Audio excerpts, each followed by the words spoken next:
I have never played a single Zelda game in my entire lifetime ever. And that statement was true up until 2 weeks before the launch of Tears of the Kingdom. There was a lot of hype surrounding this game, and before this, I've only used my Switch for Pokemon games. And when I say only for Pokemon games, I mean only for Pokemon games. During this time of the year, there weren't a lot of good games coming out. There was like Forspoken, which was terrible, and then another Minecraft spin-off game nobody asked for. But there was a slight problem. Tears of the Kingdom is one of the only Zelda games that is a direct sequel, so I shelled out $150 to play Breath of the Wild and Tears of the Kingdom. When Breath of the Wild first came out, there was a lot of hype around the game. People talked about how revolutionary of a game it was, but I did not care. All I cared about was Pokemon. So when I first booted up the game, I had no idea what I was getting myself into. But boy was I in for a treat. Breath of the Wild has to be one of the best games I've played ever, and playing the game has changed my life. But you're probably thinking, how can a video game change your whole life? Breath of the Wild made me feel something I haven't experienced playing a video game in a long time. Happiness. I played a lot of Valorant, and there isn't like a lot of happiness in that game. When it comes to single player games, sometimes I just don't finish the game, even if I do enjoy it. But when it came to this Zelda game, I played it every day for 5 hours straight for a week and a half. That might not seem like a lot for some people, but for me, that was a lot. I'm sure by now you know how great this game is, and I don't want to repeat everything that's been said before,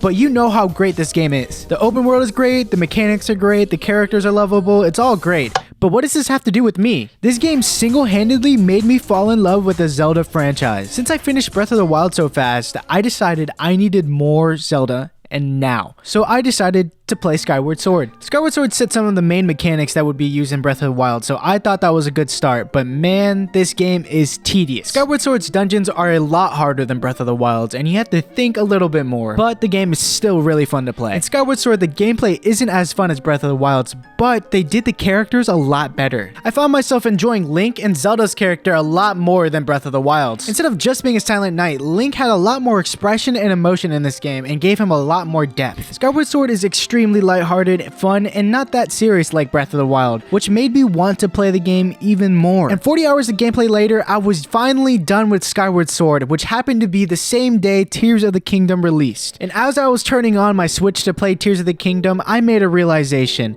This franchise has actually changed my life. In the past 2 weeks, I played about 100 hours of different Zelda games, and that doesn't even include all the videos I've watched on it too. It has been a long time since I've been able to sit down and play through a whole story game and enjoy all of it. These games brought back my love to play single player games, and honestly has reignited my want to game. But what is the point of this video, and what does it have to do with you? The whole point of making this video was to tell you to do these 3 things. Number 1, if you're someone like me who's been struggling to finish out their games completely, try out Breath of the Wild and Tears of the Kingdom. I just started my playthrough of Tears of the Kingdom, and I can safely say I'm enjoying it as much as I enjoyed the first one. Number 2, try something new. If you're in a spot where you feel like you don't enjoy the same things like you used to, try something new. And this doesn't have to be about video games. Get out of your comfort zone, read a new book, watch a new show, visit a new place. I promise you it'll make you a lot happier. And number 3, subscribe. If you enjoyed this video so far, please consider subscribing. I plan on making more gaming content in the future, and it would mean a lot if you supported me. Anyways, thank you for watching, and I'll see you next time.